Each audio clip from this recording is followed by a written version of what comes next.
Assalamualaikum, this is Farah. So, you know that I am always with my sister, my good friend. And hindi niya pa na-try si Chef Apple Juice. Papatry natin ngayon. So, papatry natin sa kanya yung Chef Apple Juice. Sis. Napapatry ako sa'yo. Ano yan? Lagi mo pinapanood to, Chef Apple Juice. Bakit? Ano ba yan? Magpapaano ako sa'yo honest feedback. Okay? Sige, tikman ko nga.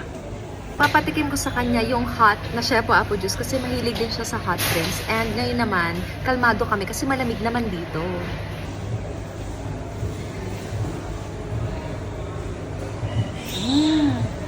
Oh, masarap nga. Totoo? Masarap? Oo, ang sarap. Okay, meron na po tayong bagong user ng Chef Apple Juice. Wait lang, akin na lang to. Sarap. Sige, yun, nahus mo na. Masarap. So, kung hindi mo pa na-try, i-try mo na.